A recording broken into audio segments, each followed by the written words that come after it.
Please, don't appoint me. I will appoint myself. I'm now the brand ambassador of Chinhoyi. I am from Chinhoyi. I come from Chinhoyi. And it is high time that we showcase Zimbabwe, we showcase Africa, we showcase the world, the uniqueness of Chinhoyi, a small town in Zimbabwe. Chinhoyi Caves, people just heard of it, but they've never been there. Specifically for me, I'm from Chinhoyi and I'm speaking from experience. The reason why I'm starting to travel around Zimbabwe, it's because I'm creating content. I'm starting to gain that exposure, to say, I should have traveled more. I should have experienced my country more. Besides me, doing it for content, I should just, travel and gain exposure. That tree, the tree that you are seeing in front of me, it's unique to Chinhoyi Caves and people barely talk about this tree, and yet it's very important. There's a legend that surrounds this tree. This tree. This is Zimbabweans mkuyu. And there's a legend that says kuti mutuyu, sadza used to come out of this tree.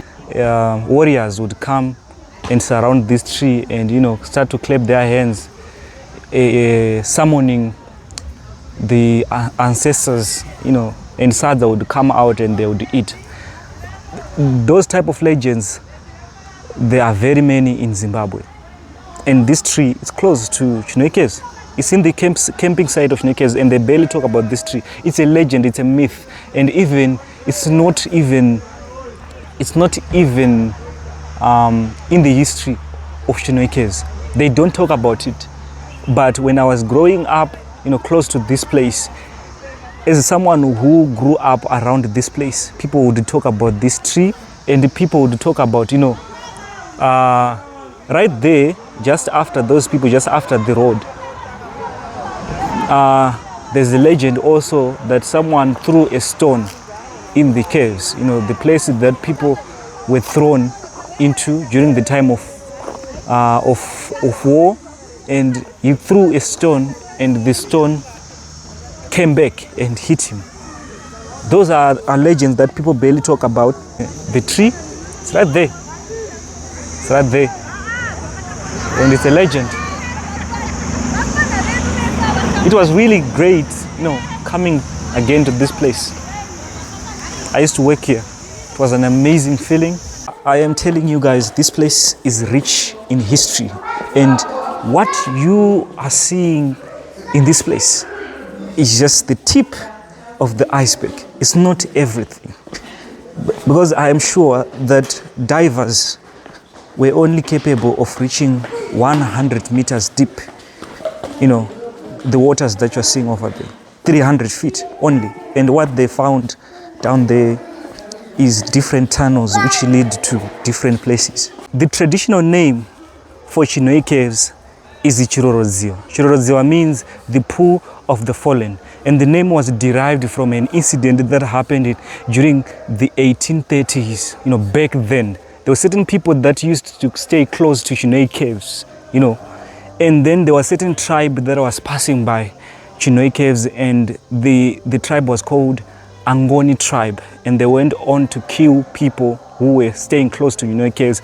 And the worst thing that they did is when they killed those people who were staying close to Chinhoyi Caves, they went on to throw those people, down there, in the water. So it was really sad what was happening during that time. So although these days when we enter Chinhoyi Caves, we say, wow, this place is beautiful. But at the end of the day, this place is attached to a violent history. But you know what? Every place under earth, if I am correct, is connected with some sort of violent. It could be a war that happened to that place. But what is unique is what happens after the war. If the place is preserved, just like what happened to Chinhoyi Caves. Chinhoyi Caves was preserved by national parks. I'm telling you, this place is beautiful. Although a lot happened in this place. But as of now, this place is unique and it is being preserved, and there is nature. When I was down there, where you are hearing the noise, the temperature is cold. The temperature is cool, and it's a temperature to die for when it's this hot. When I'm up here, I'm sweating. But when I'm down there, it's cool, it's cold, sort of like cold. So I'm telling you, this is beautiful. This is us as Zimbabweans. This is our history, and it should be preserved. And I'm happy that national parks are doing an amazing job. So I'm happy. I'll travel around Zimbabwe showcasing the beauty of our nation. A lot is happening in our nation, but let's not forget that our nation is beautiful. What draws the attention of people to come to this place is the deep waters, which has unique names like Wonder Hole and the sleeping pool. Those interesting names. I'm telling you, this place is amazing. Look at this. This place is rich in history. This place is unique. When I was once a casual worker at this place, cleaning these stairs, I was not really into understanding the importance of this place, because I was just a worker.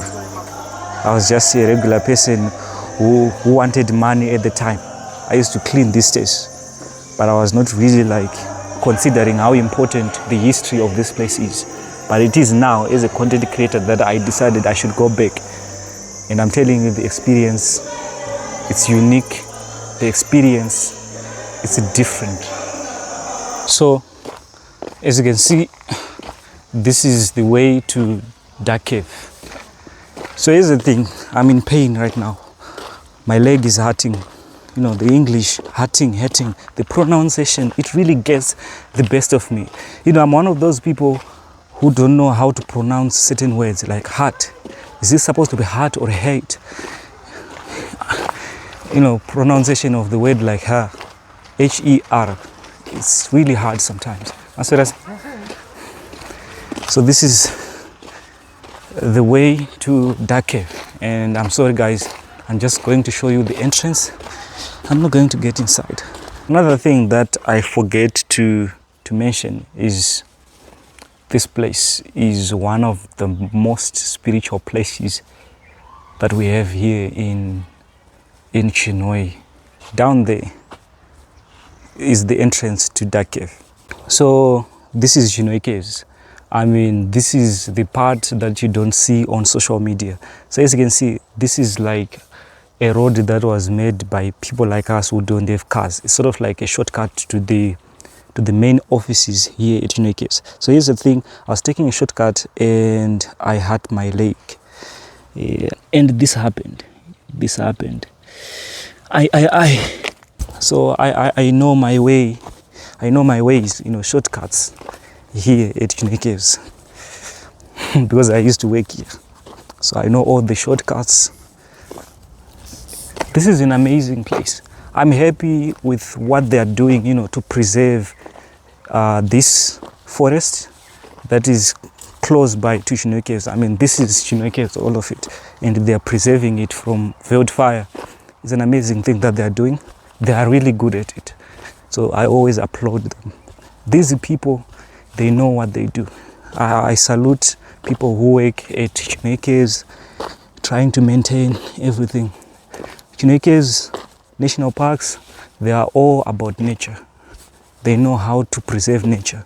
So you see, this shortcut that I took, it's a shortcut that you can use to go to the main offices, to the top of the mountain, and it's also a shortcut down to Chinhoyi Caves Motel. And this place you have to be very, very careful because it's a forest. There can be snakes. You see, you have to be very careful. So guys, here's the thing. I know I've told you like a million times that I was once a casual worker, at Chinhoyi caves. So right now, as you can see, I am on my way to the offices, up there. This is where they keep lions, and I was one of the people who built that place, like one of the casual workers who build the place that the lions are supposed to stay. I was one of those people, but when the lions came, I never saw them. This is my first time. Forgive my English. It might not be like that fluent, but it is what it is. So I'm on my way up there, and I'm going to be seeing the lions for the first time. Then if feeding, not for beef, 40 kgs for each lion, once a week. 40 kgs? Yeah. One? Iri one, 40 kgs. Does 80 kgs, 3 per week. Week rese, what's one? Yeah, I'm okay.